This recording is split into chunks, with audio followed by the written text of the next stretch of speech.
wabarakatuh.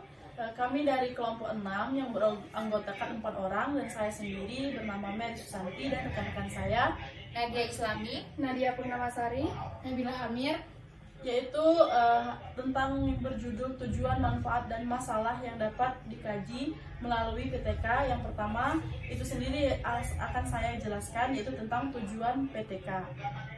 Tujuan dari PTK itu tersendiri adalah setiap guru memikul tanggung jawab untuk mewujudkan proses pembelajaran yang berhasil dan berdaya guna. Beberapa wujud aktivitas keseharian yang dilakukan guru seperti memberikan pekerjaan rumah kepada siswa, memberikan tugas-tugas latihan, memberikan dorongan, membuat variasi mengajar, memberi teguran, bahkan sanksi kepada siswa, mengikuti pelatihan, penantaran, diskusi, pendidikan, dan sebagainya. PTK pada prinsipnya merupakan satu bentuk upaya yang terencana dan sistematik yang diperkarsai guru sendiri untuk memperbaiki kinerja pembelajaran yang menjadi tanggung jawabnya. Apalagi hasil-hasil diskusi maupun penelitian menunjukkan bahwa guru merasakan kebanyakan riset yang dilakukan selama ini tidak bersifat praktis dan kurang konsisten dengan persoalan-persoalan yang di kelas.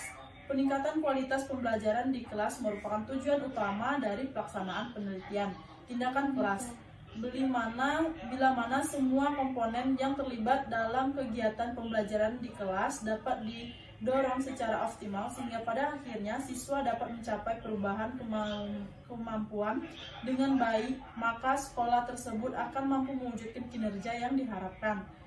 Upaya-upaya perbaikan dan peningkatan proses pembelajaran di kelas yaitu yang pertama, menjadi tumpuan peningkatan referensi pendidikan dan peningkatan mutu hasil belajar siswa. Hammersley 1986 yaitu mengumumkakan, jika kita bermaksud memahami cara kerja sekolah dan hendak mengubah atau meningkat perannya, maka yang sangat penting dimengerti adalah apa yang terjadi di dalam kelas. Terus PTK juga bertujuan meningkatkan relevansi pendidikan, seperti PTK utamanya diarahkan pada perbaikan kinerja pembelajaran. Dengan berkualitasnya proses pembelajaran berarti pula lembaga pendidikan sekolah mampu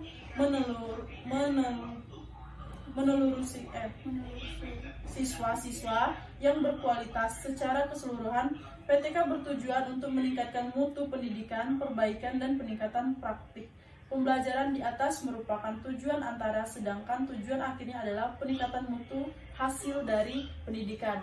Baiklah, poin kedua itu akan dijelaskan oleh rekan saya, itu Nadia Islami. Selanjutnya yaitu manfaat PTK. Ini ada dua, yaitu manfaat bagi guru dan manfaat bagi pelajar atau siswa. Yang pertama yaitu manfaat bagi guru untuk memperbaiki pembelajaran yang dikelolanya, karena sasaran utama PTK adalah untuk perbaikan pembelajaran. Yang kedua yaitu guru dapat berkembang secara profesional. Yang ketiga yaitu mendorong guru untuk lebih percaya diri. Yang keempat yaitu dengan melaksanakan PTK berarti guru sudah menunjukkan peran yang nyata dalam pengembangan ilmu pengetahuan, khususnya dalam upaya mencari cara atau langkah-langkah inovatif dan praktis untuk memperbaiki proses pembelajaran. Dengan melakukan PTK, guru juga mendapat kesempatan yang baik untuk belajar, melatih diri, mengenali masalah, mengidentifikasi kendala-kendala pembelajaran, menganalisis dan menilai serta mampu merancang langkah-langkah yang dapat dikembangkan dalam perbaikan pembelajaran di kelas. Yang selanjutnya yaitu manfaat bagi pembelajar atau siswa, yaitu perbaikan pembelajaran melalui PTK bermanfaat bagi siswa karena mereka terlibat secara langsung di dalam aktivitas tersebut. Dengan melaksanakan PTK, kesalahan dalam proses pembelajaran akan cepat dianalisis dan diperbaiki, sehingga kesalahan tersebut tidak akan berlanjut. Di samping meningkatkan hasil belajar siswa, PTK dilaksanakan guru juga dapat menjadi model bagi siswa Guru yang terampil melaksanakan PTK akan selalu kritis terhadap hasil belajar siswa, sehingga siswa merasa mendapat perhatian khusus dari guru. Sikap kritis ini dapat menjadi model bagi siswa untuk selalu menyikapi kinerjanya dengan melakukan analisis seperti yang dilakukan gurunya. Meskipun siswa tidak paham dan mungkin tidak tahu bahwa guru sedang melakukan PTK di samping mengajar, tetapi perilaku guru yang juga berperan sebagai peneliti dapat menjadi model yang bagus bagi para siswa, sehingga diharapkan para siswa juga dapat berperan sebagai peneliti bagi hasil belajarnya sendiri. Cara kerja yang sistematis dan terarah merupakan hal-hal positif yang dapat dijadikan contoh bagi para siswa. Baiklah, untuk poin ketiga itu akan dijelaskan oleh rekan saya, Nadia Purnamasari. Kepada Nadia Purnamasari, silakan. Ya, baiklah. Yang selanjutnya C, kondisi yang dipersyaratkan dalam pelaksanaan PTK. Dengan mengkaji pandangan yang dikemukakan oleh Wardani, dapat disimpulkan beberapa hal berupa kondisi yang dipersyaratkan agar PTK dapat dilakukan dengan baik di sekolah, yaitu 1. Adanya kebebasan untuk melaksanakan PTK. Pelaksanaan PTK di sekolah memerlukan suasana yang bebas dan terbuka. Guru melaksanakan PTK harus mendapatkan kebebasan untuk berdiskusi sesama guru dalam mengoptimalkan pelaksanaan PTK, menentukan tindakan yang tepat atau mendiskusikan hasil-hasil yang ditemukan. Sebelum melaksanakan PTK, disarankan untuk melakukan beberapa hal sebagai berikut. A. Dijelaskan yang akan dilakukan, tujuan melakukannya, apa dampaknya terhadap kegiatan pembelajaran. B.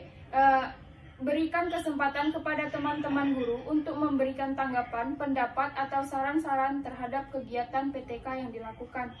Kedua, meminimalisasi hierarki dan birokrasi di sekolah. Tahapan-tahapan pelaksanaan PTK membutuhkan lebih banyak konsultasi, diskusi, dan dukungan kebijakan kepala sekolah serta partisipasi staf sekolah. Yang ketiga, sekolah harus memiliki komitmen bersama untuk terjadinya perubahan. PTK saat ini dapat dikatakan sebagai salah satu bentuk inovasi baru yang berkaitan langsung dengan upaya perbaikan kinerja pembelajaran jika semua pihak, khususnya unsur-unsur sekolah, menyadari dengan baik manfaat PTK, memiliki komitmen untuk mewujudkan perubahan, maka diyakini mereka akan memberikan dukungan sesuai peran dan kemampuan yang mereka miliki. Yang keempat, keterbukaan semua staf sekolah. Keterbukaan mengandung pengertian di mana semua staf sekolah bersedia melihat persoalan yang ada di sekolah sebagai bagian dari masalah bersama. Kemajuan dan keberhasilan belajar siswa adalah masalah bersama, sehingga setiap unsur harus dipacu untuk berupaya secara bersungguh-sungguh dan terus-menerus mewujudkan sesuai peran masing-masing. Yang kelima, sikap kepala sekolah dan staf administrasi yang mendukung. Perhatian dan kepedulian yang ditunjukkan kepala sekolah terhadap aktivitas yang dilakukan guru di sekolah mempunyai arti penting dalam mendukung pelaksanaan PTK. Sikap kepala sekolah yang positif dengan memberikan perhatian, kepedulian, dan motivasi bagi guru, peneliti, pemula memiliki arti yang sangat penting. Sebaliknya, sikap kepala sekolah yang terkesan tidak peduli, kurang menghargai apabila cenderung mencari kesalahan, akan menyebabkan keberanian dan rasa percaya diri guru akan semakin berkurang, sehingga semakin tidak memiliki keberanian untuk mencoba melakukan penelitian yang direncanakan. Yang keenam, ada rasa percaya diri guru dan siswa yang melaksanakan PTK. Rasa percaya diri akan mendorong yang kuat untuk menumbuhkan keberanian melakukan perubahan yang perlu dilakukan dalam perbaikan pembelajaran. Dan yang ketujuh, kesiapan memiliki konflik. PTK sebagai bentuk inovasi baru dalam upaya perbaikan kinerja pembelajaran juga membutuhkan waktu yang dapat diterima oleh semua guru, staf sekolah. Dalam keadaan demikian, guru melakukan PTK mungkin akan berhadapan dengan berbagai tantangan, antara lainnya berupa sikap guru lain, bahkan kepala sekolah yang belum menerima atau belum merasa yakin bahwa PTK merupakan cara yang mampu memperbaiki kinerja pembelajaran. Sedangkan yang kedelapan, adanya rencana jangka panjang. Guru yang mengembangkan PTK atau yang belum memiliki kesempatan untuk melakukannya hendak meletakkan aktivitas ini sebagai bagian dari strategi atau upaya pencapaian tujuan jangka panjang sekolah dalam rangka peningkatan kinerja sekolah secara keseluruhan. Bila mana pemahaman ini dapat ditumbuhkan, maka guru yang melaksanakan PTK akan lebih mudah mensosialisasikan kegiatan pada staf sekolah yang lain, sehingga dimungkinkan lebih mudah pula mendapatkan dukungan untuk melaksanakannya. Oke, baiklah. Untuk poin yang terakhir itu akan dijelaskan oleh rekan saya, yaitu Nabila Amir. Kepada Nabila Amir dipersilakan. D. Masalah-masalah pembelajaran yang dapat dikaji melalui PTK. Masalah yang berkaitan dengan pembelajaran sehari-hari. Mengemukakan di antara masalah yang dapat dikaji melalui PTK adalah masalah-masalah di mana guru merasa sangat familiar karena sering terjadi, yaitu berkaitan dengan kegiatan pembelajaran sehari-hari. Adapun contoh-contohnya: A. Kurangnya kearifan siswa dalam kegiatan diskusi. B. Rendahnya motivasi siswa dalam belajar. C. Siswa kurang mampu mengerjakan latihan. D. Rendahnya kemampuan dan keberanian siswa yang mengajukan pertanyaan dan mengemukakan pendapat dan proses pembelajaran. E. Rendahnya kemampuan siswa mengerjakan soal-soal cerita pada pembelajaran matematika. F. Sulitnya siswa mengenal dan memahami peta buta dan pembelajaran IPS. G. Rendahnya kemampuan siswa dalam mengarang. 2.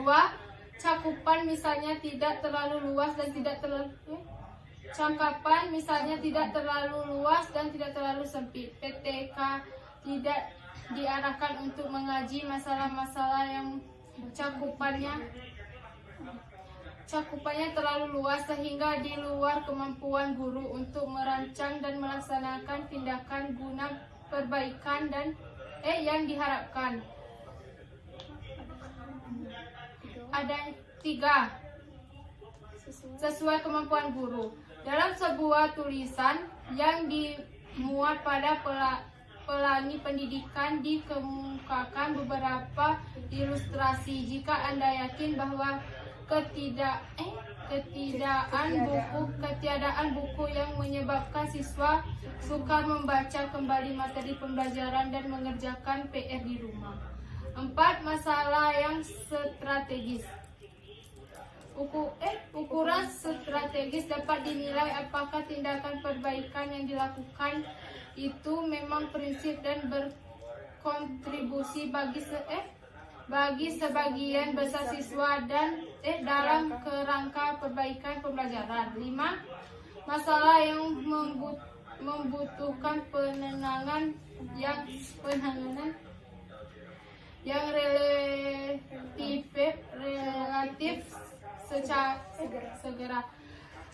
Salah satu ciri PTK adalah bahwa PTK merupakan cara pemecahan masalah yang hasilnya dapat dipergunakan langsung untuk memperbaiki pembelajaran. 6. Masalah yang dikembangkan harus nyata. PTK menghendaki hasil yang nyata dan dalam waktu yang singkat dan dipergunakan langsung untuk memperbaiki pembelajaran. 7. Memerlukan penanganan secara berkelanjutan. Salah satu ciri PTK yaitu adanya siklus yang berkelanjutan. Siklus ini memungkinkan guru menuntut cara dan langkah-langkah perbaikan sekaligus menilai tingkat keberhasilan cara yang ditempuh pada setiap siklus tertentu. Selanjutnya, menyempurnakan tindakan perbaikan jika hasil yang dicapai belum optimal. Oke, baiklah, itulah penjelasan dari kelompok kami. Saya akan menjelaskan sedikit tentang kesimpulan dari tujuan, manfaat, dan masalah yang dapat dikaji melalui PTK. Itu kesimpulannya, secara keseluruhan PTK bertujuan untuk meningkatkan mutu pendidikan, perbaikan, dan peningkatan praktik pembelajaran di kelas merupakan tujuan antara, sedangkan tujuan akhir adalah peningkatan mutu hasil pendidikan. Nah, Wardani 2003 itu mengemukakan, yaitu mendeskripsikan beberapa manfaat PTK bagi guru, bagi siswa, maupun bagi sekolah. Nah, bagi guru akan meningkatkan rasa percaya diri serta meningkatkan profesionalisme. Guru juga mendapat kesempatan yang baik untuk belajar, melatih diri, mengenali masalah, mengidentifikasi kendala-kendala untuk belajar. Selanjutnya itu menganalisis dan menilai serta mampu merancang langkah-langkah dapat dikembangkan dalam perbaikan pembelajaran di kelasnya. Yaitu selanjutnya yaitu Wardani mengemukakan 2003 yaitu 123 dapat disimpulkan beberapa hal berupa kondisi yang disyaratkan agar PTK dapat dilakukan dengan baik di sekolah adalah yang pertama itu adanya kebebasan untuk melaksanakan PTK. Yang kedua itu adanya meminimalisasi hierarki dan birokrasi di sekolah. Dan yang ketiga itu adalah sekolah harus memiliki komitmen bersama untuk terjadinya perubahan. Dan yang keempat itu adalah keterbukaan semua staf sekolah. Dan yang kelima itu adalah sikap kepala sekolah dan staf administrasi yang mendukung. Dan yang keenam itu adanya rasa percaya diri guru dan siswa yang melaksanakan PTK. Dan yang ketujuh itu ada kesiapan menghadapi konflik. Yang kedelapan adanya rencana jangka panjang. Untuk masalah-masalah pembelajaran yang dapat dikaji melalui PTK yaitu yang pertama, masalah yang berkaitan dengan pembelajaran sehari-hari. Yang kedua itu mencakup masalah tidak terlalu luas dan tidak terlalu sempit. Yang ketiga itu adalah sesuai kemampuan guru. Dan yang keempat, masalah yang strategis. Dan yang kelima itu adalah masalah yang membutuhkan penanganan yang relatif segera. Dan yang keenam itu ada masalah yang dikembangkan harus nyata. Dan yang terakhir itu memerlukan penanganan secara berkelanjutan. Nah, itulah penjelasan dari kami kelompok 6 dan kesimpulannya. Baiklah, saya dan rekan-rekan saya dari kelompok 6 mengakhiri diskusi hari ini dengan membacakan lafaz Alhamdulillah. Alhamdulillahirabbil alamin. Assalamualaikum warahmatullahi wabarakatuh.